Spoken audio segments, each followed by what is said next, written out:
Rainey there to win the ball, and it's neat and tidy from Canberry to Mallon, and Horgan! It's a double from Horgan, and is there about to be a reshuffle in the natural order in Edinburgh?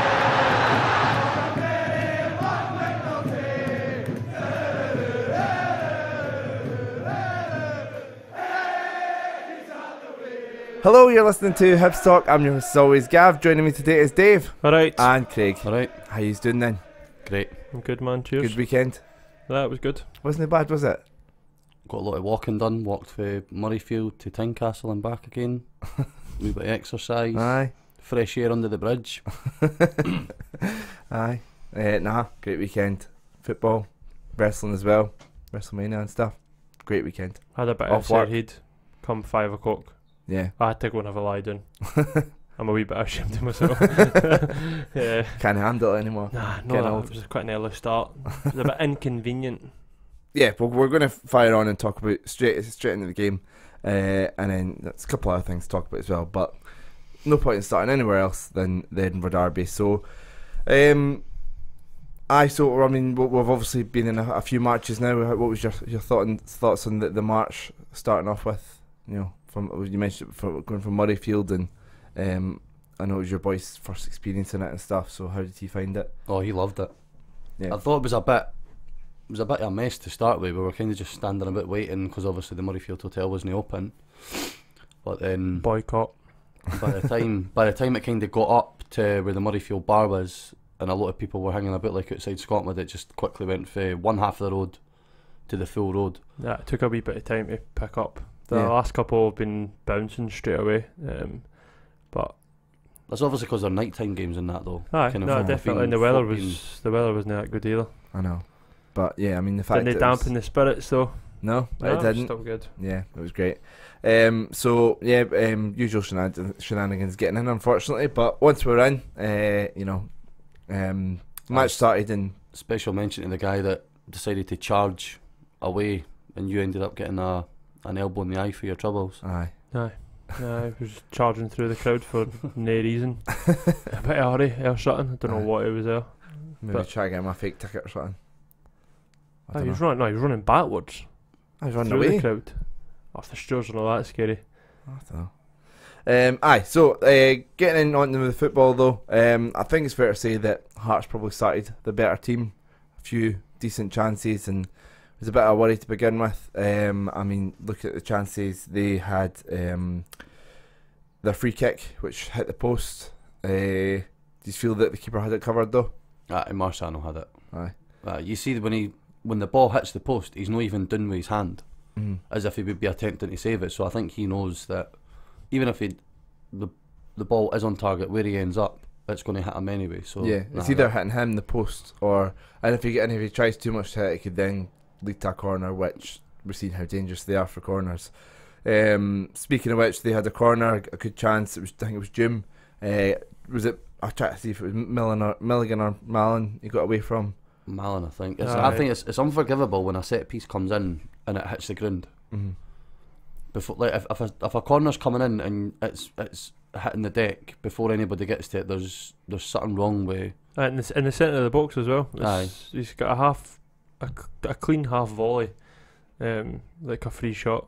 But it was, I think, like a wee tangle of bodies pretty much. But it was Mallon's man, and you can see them, like, he actually got away from Mallon and Milligan at the same time. Or the two of them got away from each of them because it's like kind of like intertangled or whatever it would be. But And then Hearts' opening goal came when Haring got away from Milligan. Dave think Milligan should be doing more to kind of challenge for that ball in the air. yeah, aye, simple. We got Aye. a free header. Aye. It looked effortless, didn't it? Aye. I think you could clearly see though that Hearts work a lot on their set pieces, Aye. because I don't think they tried the same corner routine twice. Like No. they had one where they were all outside the box and then they charged in. There was one where there was about maybe 5 or 6 of them surrounding Marciano. I think when Marciano came out and punched one. Then the ones with Dooms chance and then with Haring as well, they kind of spread out and just let the ball come in. But I mean, Haring doesn't even, he barely jumps. Milligan doesn't really seem to make, it's almost like Milligan's caught on his toes. Mm-hmm. and isn't he anticipating the run that Harron's going to make? Because Milligan doesn't even jump for it. But things definitely turned around, got a lot better. McNulty kind of, I don't know if it was this was the before or after the tactical switch, because Canberry went up top and McNulty went out to the left. But the first goal came from McNulty pulling out to the left regardless. Got away from the defender really easy, used his pace well, and then played the ball in. Horgan slid into the back post, tapped it in 1-1. Craig, do you think McNulty might be an offside when he got the ball played to him? I don't know. You can't really see it for a good angle or not to see if it's, it's no in line when the ball's played. So, and I hate this pundit thing, you drawing a white line clean across the pitch, because you're drawing it at an angle, you're not drawing it it's not as simple as that. Unless you've got 100 cameras lined up along the pitch that are just seamless. But no, sometimes you need those wee breaks in a derby. God knows I've seen us get hardly any over the past few years, especially at Tynecastle. But the ball that he puts in is unreal. Yeah. Outside of the foot, makes it even better that it goes clean through Berra's legs. And Horgan, it's behind him, but he doesn't. He just falls onto it. He knows he just needs to make a connection. Yeah, it just kind of and it's gone in because he catches it just as it bounces as well. So there's no way he's going to sclaff that or it's going to get caught underneath him. So that was perfect time to get back in the game as well. Just after they scored, we had if we were ever going to score, it had to be 5, maybe 10 minutes after they did. So I thought it came at the perfect time. It stopped them setting up camp and getting organised. Because as soon as they start to get organised, and then we were trying to break them down, that's when we'll struggle more. But I think the stadium was still kind of bouncing for them winning, and I think they thought they were still in the ascendancy, and we kind of caught them a bit. That quietened them right down as well, which is what you need in games like that. I'd asked Heckingbottom at the press conference about the when Canberry was out wide. When Canberry was playing out wide, that should be getting inside the box more and stuff like that. And he said that not just Canberry but some of the midfielders and Horgan should be getting in the box as well. With McNulty out wide and Canberry not in the box at that point, was it good to see Horgan getting it into that attacking position and in the box, waiting for the ball to come in? Yeah, it's all about anticipation. See, when you're attacking, you've got to just go with what you feel. Like as soon as he sees McNulty, he's putting in a shift to get into the box as well, but he's running at a fair speed. So you can't ask for any more. If he wasn't there, then they would have had nothing, because there was, like you say, McNulty was central, so they kind of swapped about, and he had to come in. So, like you say with the anticipation thing as well, like Horgan hits it for just off centre of the penalty spot, so he's central enough. He's got the intelligence to see that McNulty's out wide, so somebody else has to be picking up that gap in the middle. Exactly. Next up, should Hearts have had the opportunity to go back in front with a penalty with Omiyonga on Suter? See, I don't think so, because I think the ball's already away and Omiyonga quite clearly looking at the ball, so he's made a decent attempt to kick it and missed. But he doesn't really kick Suter that. I don't think Suter goes down like he's been shot. Like, but I thought it was a bit pathetic, bit of a stretch for me. Craig, biased though. I've seen them given. I would if that was the other way around, I'd have been screaming for a pen. I think that regardless of whether the ball's away or no, Omiyonga still catches him, and I think it's only the way that Suter goes down stops anything from being given. Do you see the video of Naismith watching it in the house? Yeah. Why is he in the house? I don't know why he's not there. The game? That's bizarre as anything, eh? You'd be there. You seen after the game, Boyle, Porteous was in the stand, because he had a video on Instagram after the game. Boyle, Agipong, whoever else was on the bench, Ollie Shaw, I think, wherever Ollie Shaw was, because he wasn't on the bench either on Saturday. Strange one. Thought I was going to finally get to see Lewis Allen, but we live in hope. He did start to warm up. He was stripped at one point, I think, and then Slivka before Slivka came on. Yeah. That's good that you saw that as well, because I think Dave thought I'd made that up. So no. So yeah, in the second half, and there's only one place to start: liquid football from Hibs. Is that a direct quote from my Twitter? Yes. It was exactly garnished hundreds of likes over the last 24 hours. Yeah. So I mean, where do you start with that goal? I mean, Dave, we've been critical on the podcast this season about Horgan. I think it was one of your mates kind of first pointed out to you, so credit to them. So Horgan too often has his head down and isn't looking up ahead of him, and by the time he gets into a position where he's got to do something, he lifts his head, gives an opportunity for a defender to close him down. Before he started this move, you could see his head was up and he was already looking ahead. And he continued his run. Aye. He didn't just pass and admire it. He's pass, move, won the ball back and everything. Mm-hmm. Nah, it's fair play. So I mean, sometimes when you're a fan and you're just saying, you've got to say, like, at the end of the day, if you don't think he's pulling his weight or you don't think he's having that good games, then you say it. But he's making me look a bit stupid now, isn't he? So he's been good the last couple of games. So fair, but no, he was quiet a few games before that, to be fair. But he had a good wee spell, and then he kind of that wee bit of magic. You're saying about his season and stuff. Kenny Miller, the Hibs communication officer, whatever his title is, put out a tweet.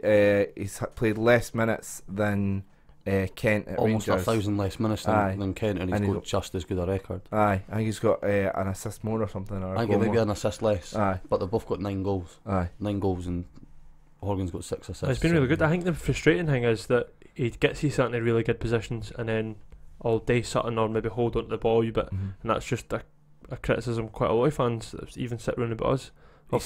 He seems to turn away for goal a lot, and that's what when he won the ball. Well, when Mulroney's put the challenge in, and he's turned away, you're thinking this is maybe going back to Gray. He's going to find Milligan, but then he does well to find the space with Canberry. Yep. Canberry knock it into Malin, and Malin's just weighted that pass like perfect, because it's allowed Horgan to just let it run completely across his body and get a decent strike on it. So what you're saying, it was first instinct always turn, play it forward. There was none of this sideaway passing like we did at Kilmarnock, and because he done it in the first half as well. He had a couple of times when he was doing on the right where he beat the fullback and he cut inside and he just floated it, like it ended up going out for a goal kick. Yeah, but I think with Heckingbottom being such a big a big fan of it, we've heard a few times now that Hecky tried to get him when he was at Barnsley and he couldn't afford him, or couldn't get him for whatever reason. So there's clear that Horgan's going to be a big player for us going forward. He's probably got a bit of confidence out of that, hasn't he? Like Heckingbottom coming in and knows that somebody's actually wanted him, and I'd quite enjoy that as a player. Yeah. So he does seem a bit of a quiet character as well. Yeah. Especially like you say with Kenny Miller coming out saying that he's delighted for Sunday as was it like unfallible or something like that. Basically, kind of an unassuming guy getting the praise, and I think Horgan's needed that as well, because he has shown in spells that he can be a real asset, but there's also times where he's flattered to deceive. His delivery, I mean, he's scored both his goals with his left foot. I'm still not sure if he's left or right footed, which is a talent that no many players can say that they've got. I just think he needs to start being a bit more consistent, but then he's also maybe a victim of circumstance, with Boyle being out, Agipong being out, Canberry having to play on the left, Gold not being about, and the team's puts a bit of reliance on him. The team picks itself now. There's no really much you can see. Maybe Slivka in for Malin or Romionga, or Bartley in for Milligan. Can't really change it much elsewhere. So no, I'll be happy to see him next season with a full pre-season under his belt. Yeah, especially with Lennon not persisting with playing him in the middle. Get him out wide. And you mentioned that was the next thing on my notes, was he had the 2 shots in the first half that weren't really anywhere near goal. How good is it to see him, not getting his head down by that and going, oh, my shooting boots aren't on the day. He kept on going, he got into the box for the goal, which we spoke about, and then this one, no shy in taking his hit, and a great finish to finish off a great move. Shows how confident he is in himself. Like I say, that he can use both feet. He's no been one of these, like if that was Boyle in that position, Boyle would have checked back onto his right foot and the moment would have been gone. Whereas Horgan knows there's only one place that's gone. He can't hit that any different than to what he did. Like that was always ending up in a goal as soon as it landed at his foot. I was shocked when it went in. The whole move, it just kind of caught me off guard a wee bit, and I probably waited about 3 seconds to celebrate, because me and you turned around and looked at each other. And we were just, it's like we weren't celebrating, we were just stunned.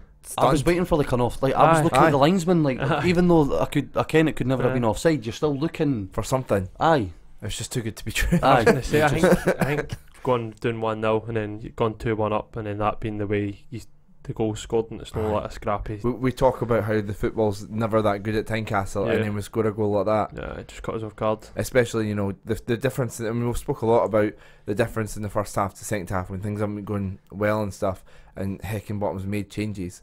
It wasn't working in the first half, and we were quite fortunate for it to be 1-1, and he's made changes, and we're by far the better team in the second half.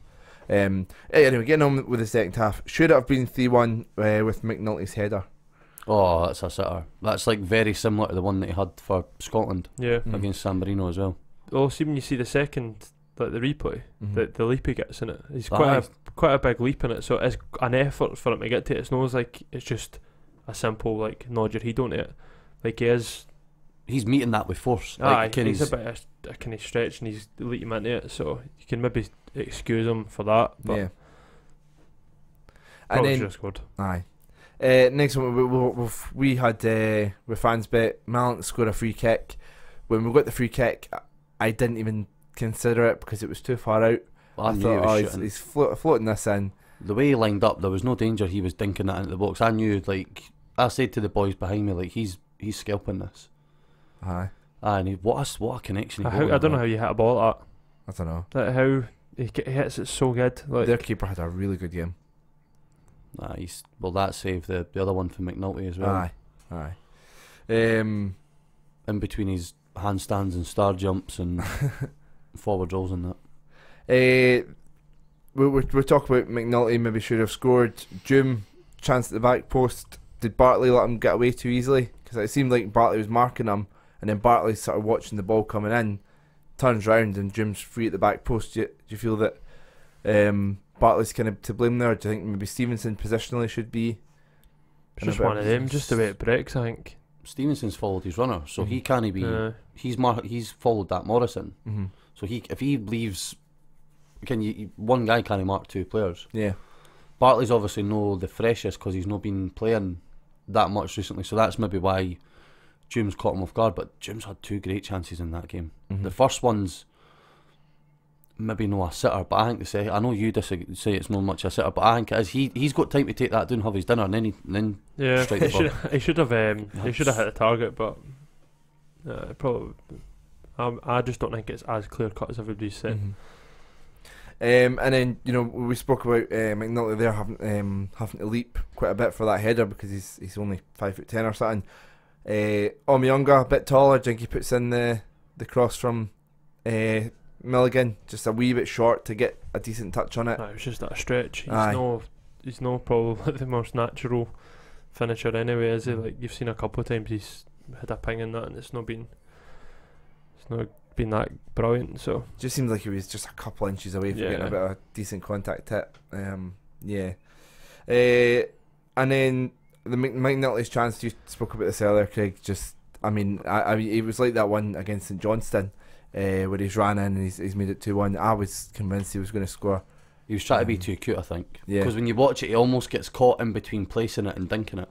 And he just kind of gets. He's obviously seen, because he's had time to can take the ball towards goal. He's obviously thought, right, 3-1, game over, front of the Hibs fans. Oh, how gone good absolutely would that mental. been? Like gone absolutely mental. Everybody losing their minds. Him just standing in front, celebrating however he does. I think he's maybe just got caught, maybe a wee bit caught up in it a wee bit too much. And like I say, he's tried to be a bit too cute rather than just either thinking it or just belting it right round the keeper. Because he's a cracking finisher. Aye. He's like Griffiths with his finishing. He's powerful but accurate. Like you say that the one away to St Johnstone. He's able to find goals with tight spaces. But I think that one he's maybe just seen. If it's 1-1, I think it's a completely different finish rather than with 2-1 thinking that this is a game wrapped up.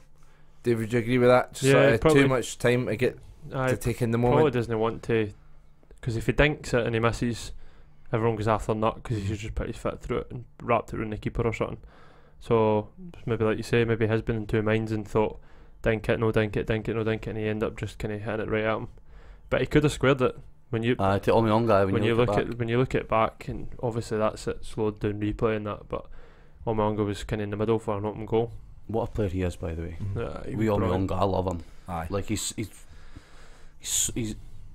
good on the ball, but he's so good off the ball as well. Like in terms of just nicking it, just nicking it away from folks' Yeah, feet. he had that part when he came. He said, "Oh, I'm going to get 110%. I'm one of these players," and that. And then you see players saying that all the time, But but he actually does. He's no minced these words. Like, So I mean, that was sort of the last chance to note from the game.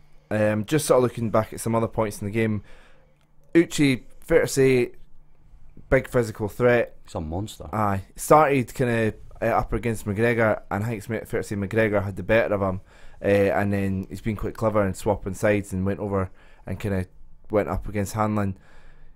How would you sort of feel Hanlon done up against him? Kind of got the better of him a few times, but you know, overall kept him quiet. I'd say.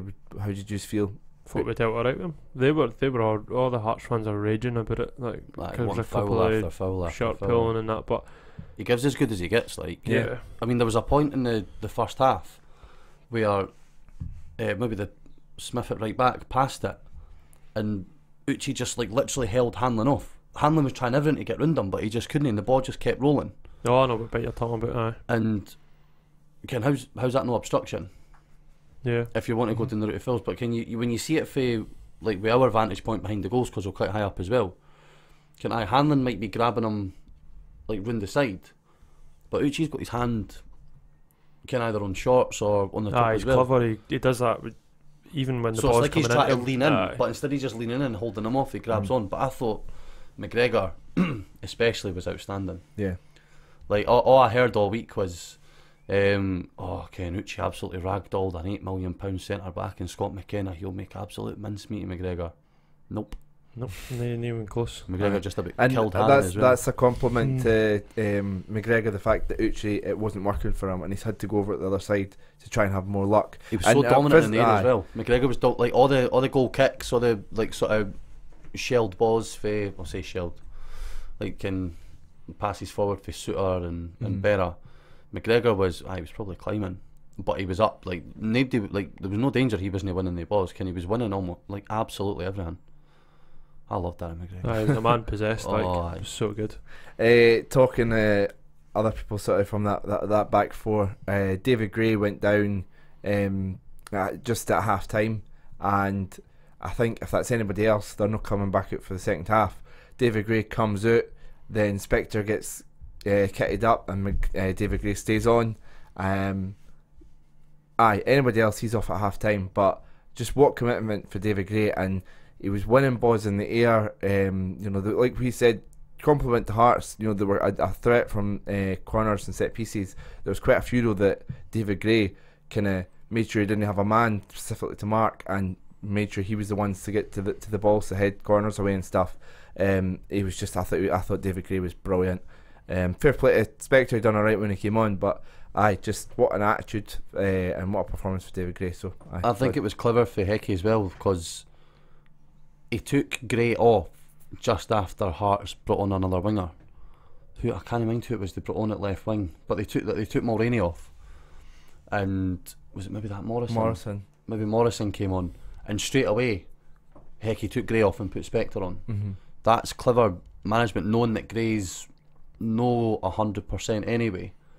He's had Mulroney up against him, who, to be fair, I thought Mulroney actually had an alright game. He didn't really get the better of Gray too often, but he gave him a lot of things to think about. And having the wherewithal to see that Hearts are making that change, and even if he wanted a different change, can maybe Murray coming on or Slivka coming on, he's like, nah, we'll get Gray off, get Spectre on to just solidify it a wee bit. And it was, but I thought the whole back four were immense. Yeah. Even Stevenson at one point cleared the ball and then absolutely wiped Doom clean out, like proper scissored him and took him down. And you know that we're a dirty team and you didn't like to see that, but see like that, the tackle on Harim for McGregor, like we've missed that in derbies. Getting stuck in. Well, these can even just leaving a wee bit on them, letting them know, especially, and I'm not going down this route that Hearts being a big physical team, but you look at our midfield and Omionga, Malin, Horgan, Stevenson, like a lot of small players, so you need to have that wee bit of extra dig to stand up to it. There was one point in we were defending, Stevenson just flew through there. It was like at an angle. I turned around to you and said to you, I was like, the fuck, you just kind of like. I hope our cameraman's got like a still of that. Aye, because like, it was like him, at an angle just fleeing through the air, like, and he could have Make an absolutely interception. wiped it, but just Brilliant. chucked his cell at it. What commitment! And it's just I seen the stat after the game, the amount of games that the back four have played for Hibs, just really just sort of shows that they understand Hibs, they understand the Edinburgh derby, and it just sort of helps. You can tell that they enjoy playing together, that back four. That is the four that they think to themselves, like, this is it, let's do this, boys. That's the cup winning four. I mean, that's what. So 3 of the 4 were there. Well, 2 of the 4 have been there for over a decade. 3 of the 4 have been there since Stubbs first came in, and then McGregor came in the season that we won the cup. So by the end of this season, that'll be what, 4 full seasons they playing with each other. Aye.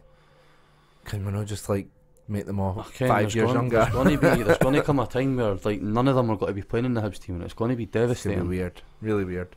I think Hanlon's still got him. He's what, 28. Hanlon's the youngest guy. He's got a few years left, and he'll be there for another 4 or 5 years at least. Stevenson's got to be one of these ones that just never loses his legs or that either. I think Gray will soon, and McGregor already has a wee bit, given the, I wouldn't say stick that he got earlier on in the season, but kind of was a lot of folks saying, right, especially with the way the Porteous was playing, maybe that's McGregor done. But it's good, going off on a wee bit of a tangent, how good the back four have been in that spell, given that Porteous, and I think a lot of us forget about Effie leaving as well. Yeah. And how good Ambrose was our player of the year up until January. So to lose him and then lose Porteous, with Hanlon being out for so long as well, and McGregor having spells in and out the team, I think that just goes to show, like you say, that the back four really enjoy playing with each other, and it shows in matches like that. And I think part of the credit's got to go to Heckingbottom as well, because I mean, he was a defender and he's came in, and one of the things he's done, he's really organised the defence and really got them back to basics and stuff. And I was talking to that guy on Twitter.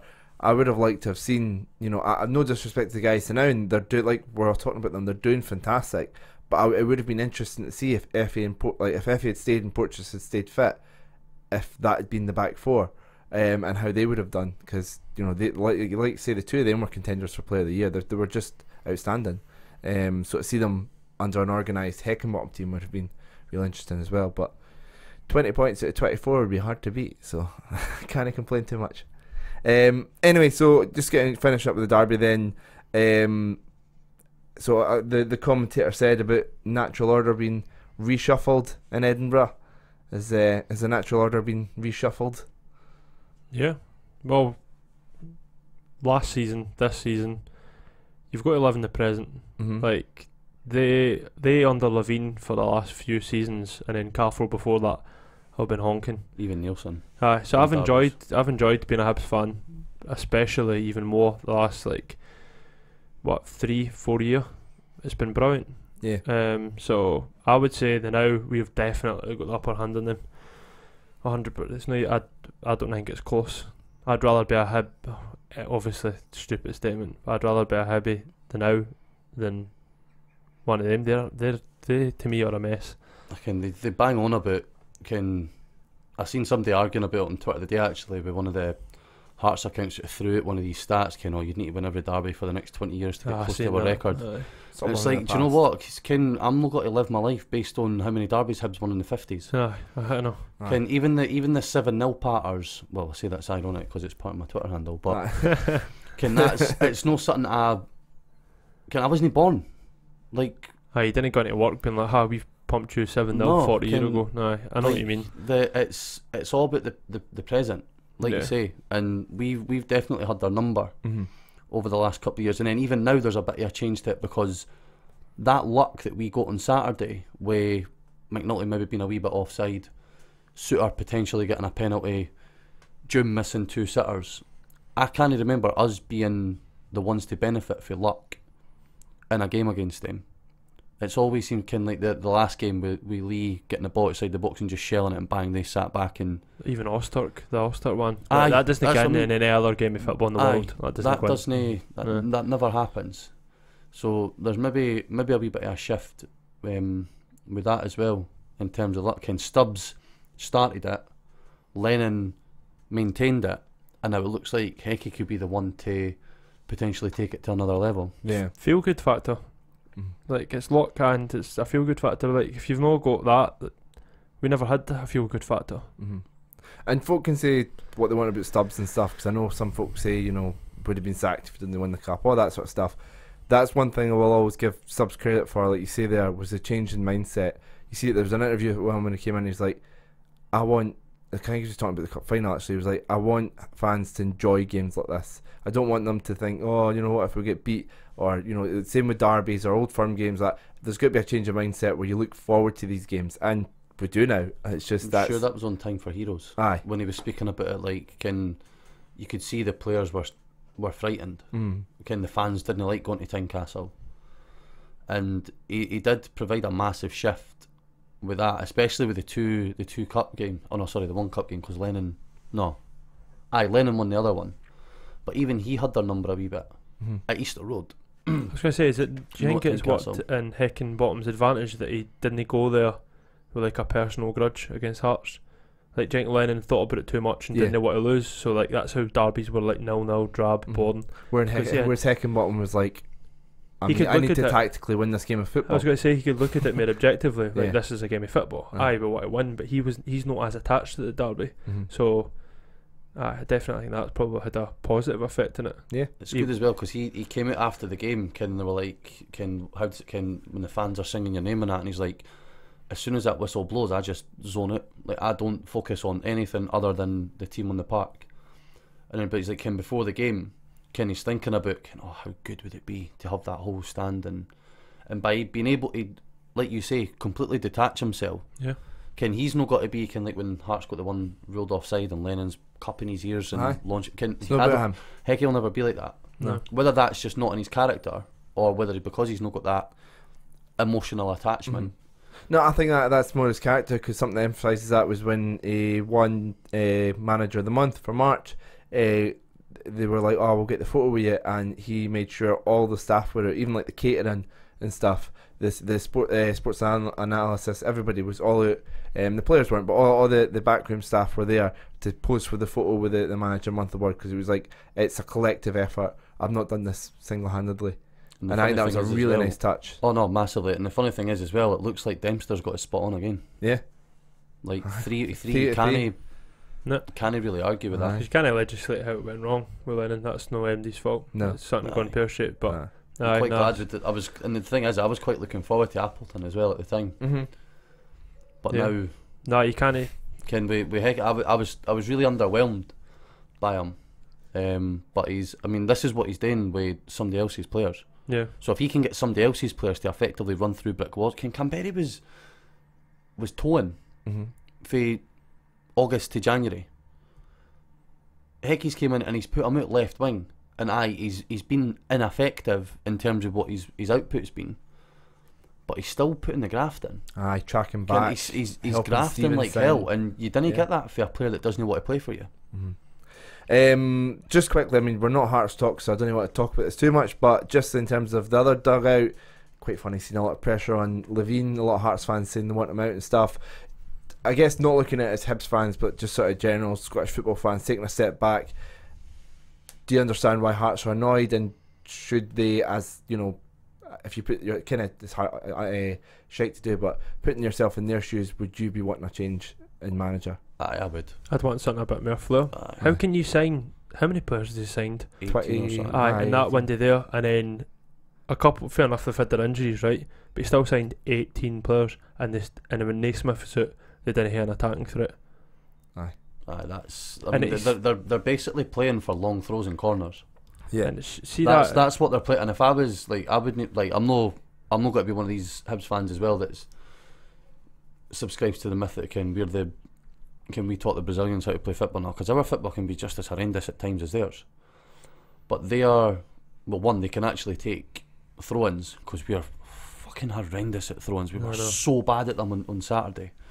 But can players like, I think Claire's alright, Jooms alright, can that Mulroney, like I said, I thought he had a decent game. But when you sign 18 Suitors players, are competent centre half. Right? I'd be looking for a change, but when he comes out after the game, and I'd be fuming if it was a Hibs manager. He's talking about can Hearts fans want you out? Going off to Spain. That he's like, I didn't even like Spain, pissing himself laughing. And he's saying that I'm music to my ears. He's saying that I'm going nowhere. And as long as Budge, you see it on Twitter and that, as long as Budge is there, Levine's not going anywhere, because director of football and the manager, she's not going to get rid of him. I've seen an interesting take on it, and it's a bit wild, but that Levine, obviously they were top of the league after 8 games, signing all these players, and that everyone was looking rosy. And then as soon as the 8 players have had enough time to be coached by Levine, they start losing all their creativity, and then all of a sudden they turn shite, and then they're back to being a Craig Levine Hearts losing points and that, because they've had Hearts coaching. So that was from a Hearts fan. I really like that. I think the pressure will get turned up on him big time if they didn't win next week. Like that's now after the game on Saturday. Oh, he's gone. That's a must-win game. If he doesn't win, have to step down if he doesn't win. Because Tynecastle will be empty for the rest of the season if that doesn't happen. But get it right up. I was going to say, hopefully they didn't get there, and it's brilliant. It's brilliant to be on this side. What would be funnier, getting beat off Inverness, or getting beat in the final? Lennon. I didn't want them to get to the final. I didn't want to risk that. I think they'd beat Celtic. Do you think? Aye. Do you think they would bottle Lennon's treble? Lennon's record in the cups is shite. I think Lennon's feared because he really wants a Celtic job. I think he's actually feared to do a bad job. Well, like I said, I don't to you think earlier, they're expressing themselves. Celtic fans are wanting him out because his football's honking. Aye. Kind of mind when he went there, it was when we let him go. It was, you'll regret this. Ken Lennon's the best thing that ever happened to you. But it's like he's feared. Like you say, he's feared because he wants the job that much. Yeah. Like Lennon, when he came into Hibs, shook things up. Kenny was saying, this isn't I wanted rid of the boy band thing and that. And then when he's went into Celtic, he's been like, Brendan's done this, Brendan's done that, Brendan's done so well. And he's not changed anything. And they're, by all accounts, their football's honking. The only reason they beat us in the cup is because we shat it. Yeah, we did. Sat off them. We didn't try too much respect, but I think that was a learning curve. Comparing it to the 6 weeks before when we played them in the league under Lennon, and we scored with them 38 seconds. So. So unfortunately, to finish up, we're hoping to not have any off-field antics to talk about. From a Hibs point of view, there was nothing really other than the coconut, which still don't know the details about that. Apparently, it was something to do with a practical joke with mates, and they were playing football with it, and it was on the pitch. But don't know if there's any truth to that or not. But there was an incident, unfortunately, involving Marvin Bartley when he was warming up, and he's responded to it. There was it's a really shocking video. A guy, I think it's on Snapchat or something, has recorded himself hurling racist abuse at Marvin Bartley. Marvin Bartley's responded saying maybe you should, directly to the guy, maybe you can let us all know why you thought this was acceptable, hashtag no to racism. And then he's put a long post on saying, I haven't been on social media for a while, but it was recently brought to my attention that I was racially abused at the match on Saturday. I understand that a young man recorded me warming up and sent the video to his friends, in which he called me a black cunt. At first the sound had been removed, but having now obtained and viewed the video in full, I'm shocked that he can also be heard repeatedly calling me a, and then I'm not going to repeat that bit. I take everything that's thrown at me as untrue as it is when playing there and simply get on with it, but one thing that I refuse to accept is racial abuse. So maybe it's time to take action against these small-minded people, ignorant people. Let's not let it creep back into our game. And then a green heart emoji. So I think it's been quite highlighted, a lot with the England team recently. They received a lot of racial abuse, and the English Premier League's released their own say no to racism thing. So disappointed to see it. Obviously, this is a minority. I don't want to tar all Hearts fans as much as we kind of say we hate them and all that sort of stuff. Don't want to tar them all saying brush. This is a complete not idea and a minority, but it's good to see Bartley coming out and sort of taking a stance against it.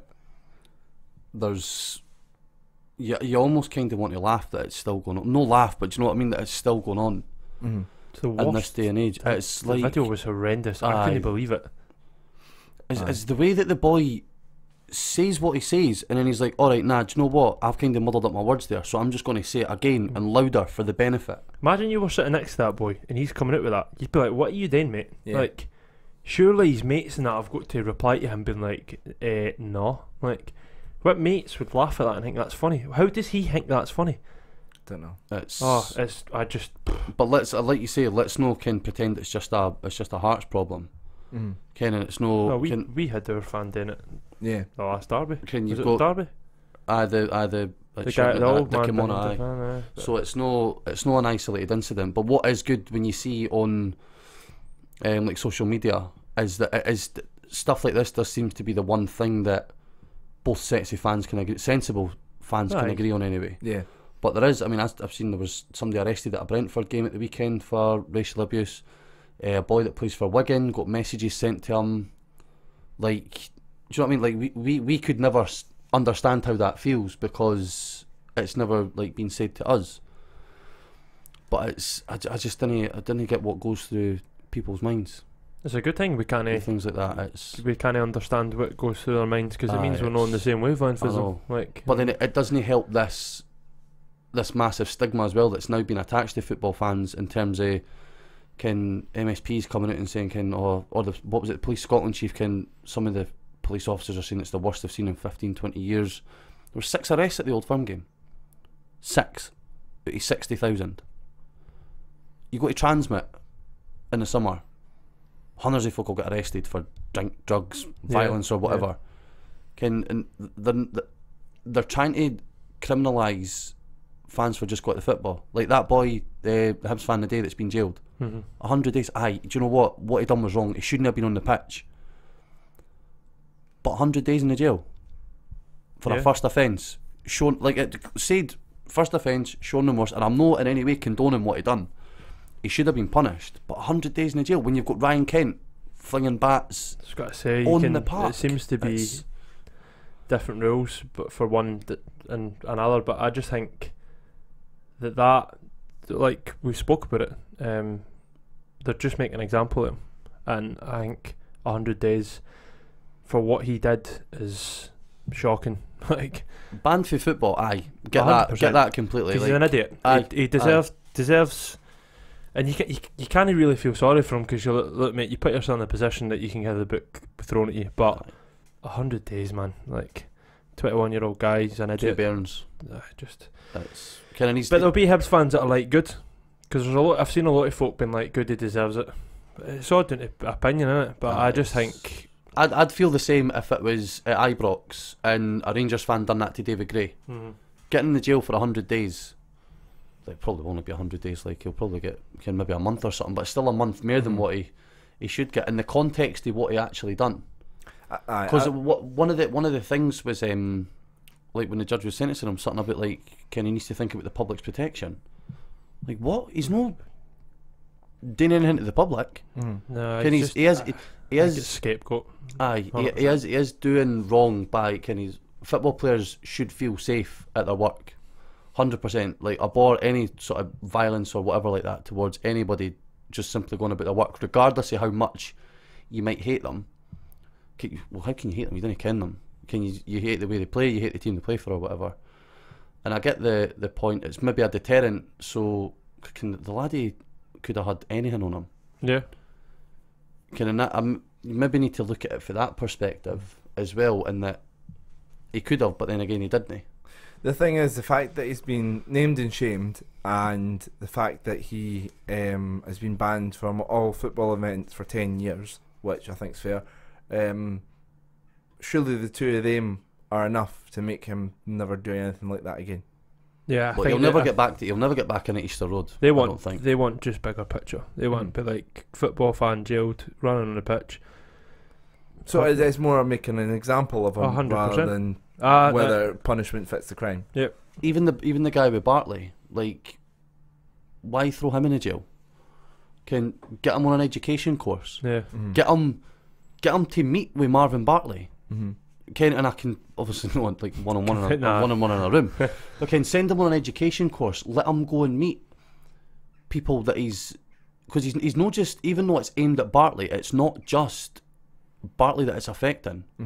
It's any person that can be offended by that. The chances There could have been somebody there's sitting a behind Hearts them. fan, 3 rows behind them that was very offended by that. Aye, exactly. So- So can put these guys on education courses. Let them see the. I can used to hear as a burn sticks and stones break your bones and all that, but let them see how powerful their words can actually be when it's aimed at somebody, and how hurtful it can actually be. And I think that's a great point to finish up on. We could try and put the world to rights for ages, but yeah, great point to finish up on there. So, moving on to some of your questions to kind of finish up. James McCulloch actually did ask about that matter there, where 100 days in the nick for kicking the ball away is this fair. We've covered that quite a bit, so move on to the next question on Facebook, and that was from Stuart Wilson, who's asked, fantastic result and what a start to Heckingbottom's managerial tenure. It's fantastic now he's able to read the game and change the setup accordingly, but why do we always seem to start so slowly? I'll take this one now. You take that one. I think we're just feeling our way in it, possibly. Right. It's maybe a tactic that, it's like we've seen that's what Kilmarnock seem to do. They never seem to be out of a game. Like, so if we're in a game, we just wait and see what happens, and then he makes these wee tweaks and goes, right, I can how to win this, and we're going and we're winning it. I think I'm alright with that. I would like to see a 90 minutes though, where we just dominate and it didn't take a wee while to come into it. But the game at Tynecastle, like, you're away from home in a derby, their fans are on top of you, they're buzzing and that. You can see why you start slower there. Yeah, I guess. I guess just that thing has been quite a few games now. St Johnstone, Rangers, Kilmarnock, Livingston. It's we've said it. We said it in the last pod, and one before that too. I think it would be good to get a good 90 minutes, but it's not his team. Well, we'll get there. And then the next question again on Facebook was Kieran Power, the new fans representative. Describe the feeling of when Horgan's second goal went in. Good to compare it to something experienced before outside of football. I mean, can you anything outside of football you can think to compare it to? Numb. Probably like when I score a decent goal at fives, I'm like, did that just actually go in? But it's only game fives, so it's a shit comparison. I'll tell you what, the feeling with 20 minutes to go, kenning that you're 2-1 up, is like my stomach was like a washing machine. Yeah. Like, I can't think of any other scenario that I've been in that's made me feel like that. But that's like you said, it was first time I took Alfie to Tynecastle. And like I was saying, he's never, because where we sit in the east and that, it's quite quiet. So kind of if ever Hibs score, kind of, hey. Whereas that was pure carnage. And he was just standing like, boys behind him are roughing his hair, the boy in front of him's cuddling him. And then we're kind of just looking at each other. And I'm like picking him up and grabbing him tight and cuddling him. And I genuinely almost felt like I had tears in my eyes. Because it's like, I was looking at it like, he was me 20 years ago. Yeah. When I started going to games like that with my granddad. Yeah, that's what it's all about, isn't it? And it's, honestly, and then kind of as the longer it goes, kind of starting to get involved in the songs and that, it was magic. Brilliant. Next question we've got from Instagram: can Hibs recreate a performance like that at Easter Road? I'm guessing that's when the derby comes back to Easter Road. Aye. Well, I think we've got the capabilities to just absolutely dominate them for the whole 90. You seen how poor they were against Rangers at Ibrox. If we just have a go at them and are positive for the start, and then we could have the likes of Ryan Gaul back then as well. Ajipong, they all played today, so could have them back. Yeah. And then finally, the last question I've got here is from Twitter. Roddy Scott asks, serious question: can Hibs make Europe again? And what do you think we'll manage to keep wee Stefan Almeyonga? Yes and no. You don't think we'll keep Almeyonga? No. Too good? Aye. Yeah, it's really good, to be fair. Europe, how many points are we off? 6. Yeah. But we've all got to play each other. Yeah, very possible. If we keep up the run that we're on now, there's no reason why we can't. I'm probably living in hope, but I hope we can get Almeyonga back. So I hope whether a season long loan maybe, or you know, Well, we managed it with Canberra. Like, can we go to Canberra for an absolute snip? Yeah. Because he had a good 6 months. Ken Omyonga was playing against England and that 4 weeks before he came to us. The thing is, it's like, is he going to get back in their team? I don't think so. They might go, you know what, you can have him for 100 grand, but we want 30% of the selling fee because a player that we think you can sell on in a few years, and we'll take a bit of that money. 4-year deal. After 2 years, he gets a move to the Championship like McGinn. Yeah, you know, it's no. I mean, no brainer. So hopefully something like that would be ideal. So yeah, that's the questions there. So I mean, like Dave sort of mentioned, the Hibs reserves were playing the day. I'll bring up the team. Quite fair to say that it was kind of quite a strong reserve team, and did go 2-0 early, 2-0 up early on, but unfortunately got beat 3-2. But I mean, you had Bogdan playing, Spectre, Mackie, Darnell Johnson was back, which was great to see. Biggery Mana, Agipong started, Ryan Gould, Lewis Allen, Fraser Murray, Ollie Shaw. The only one I've missed it, Sterling, so I might as well read his name as well. But yeah, so I mean, like you were saying, Craig, that Sterling's really the only one that's kind of not had first team experience yet. Hashtag where is Mikel Nelom? Where is he? He's not even on the bench. He was in the Respect the Rivalry video. Yeah. Where is he? Don't know. Champions League for Feyenoord last season. Can't even get in the Hibs reserves team. I think they looked. I mean, thought he's not good enough. So which is, I don't know. We'll have to wait and see what happens to him. But yeah, I mean, so looking at that, like all those sort of players that are playing there and starting to get game time, obviously as well as all the youngsters like Gould and Agipong, Johnson, Spectre getting more minutes. Lewis Allen as well, yeah. Do you think it could be, I mean, obviously we want to keep the momentum going. We've just beat Hearts. We're on this unbeaten run. Ideally we'd have a game at the weekend. Is it maybe a good thing for these guys to get more time on the grass and have them really pushing for a place come the next game against Celtic? Aye, definitely. Competition, isn't it? Yeah. Imagine having some of them even on the bench. Mm-hmm. Like, see Golden, Agipong and that, and you're like, oh, that's genuine game changers. Especially as well with what we heard, if we've still got something to play for the end of the season, Boyle could still maybe make it. If we've got, who's the last two games? Rangers and Aberdeen. Boyle and Agipong coming off the bench. Exactly. Whew. Frightening. Aye. So yeah, I mean, it's at this point we don't have a game, and we've got a break next. But yeah, I think it's, you know, silver lining, more minutes on the grass for these guys, and hopefully get them back. Hopefully no more setbacks for the likes of Gould. Definitely. So we'll wrap it up there. So if we weren't sure how long we'd be talking because we only really had the derby to talk about, but we've talked for ages. So so thanks for coming along, guys. Not a problem. He's got much planned for the night? No, the night, no. Tomorrow night. He's going to try and get back and catch the West Ham Chelsea game. Nah. It's not something that gets.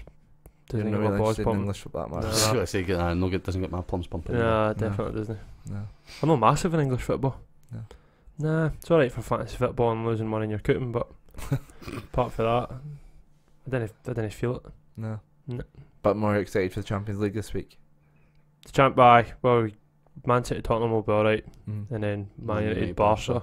Yeah. Quite looking forward to that. What about the golf? Is that just me? Masters starts on Thursday. Oh, I forgot. No, I'll watch that. Aye. That'll be one of my sports I only watch like once or twice a year when the big one's on. Nah. That and tennis. You one of the Wimbledon boys. Aye. Nah, it'll be good. Yeah, I'm off this weekend, so I'll probably watch the whole thing. So yeah, I'll rub it in. Aye. You're getting quite bad at that. I know. Smug. I know. But I mean, so saying that I'll probably have to spend quite a bit of it studying, so it wouldn't be too relaxing. So anyway, I'll let you go, get home, get your dinner and stuff. So thank you for coming along, guys, and we'll be back next week to preview the Celtic game. Right. Say bye. Bye. Having a good night. I got tonic wine on my mind. I'll share it with these friends of mine. You know we're having a good time. You know we're having a good night. I got tonic wine on my mind. It's that guy's no friend of mine, but I hope he's having a good time. Yeah, I hope he's having a good night. mind. I'll share it with these friends of mine. You know we're having a good time. You know we're having a good night. I got tonic wine on my mind. Who's that guy? He's no friend of mine, but I hope he's having a good time. Yeah, I hope he's having a good night.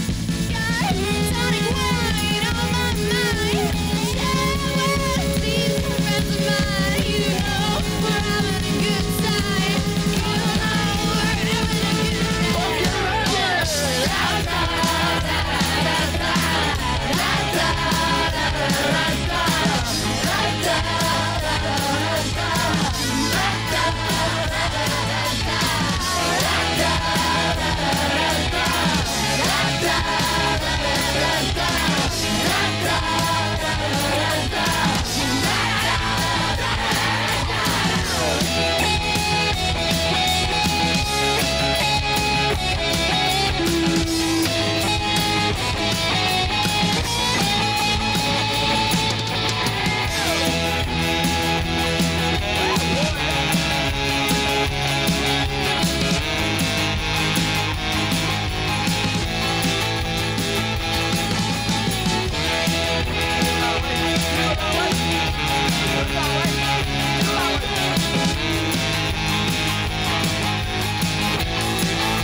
Pass me another.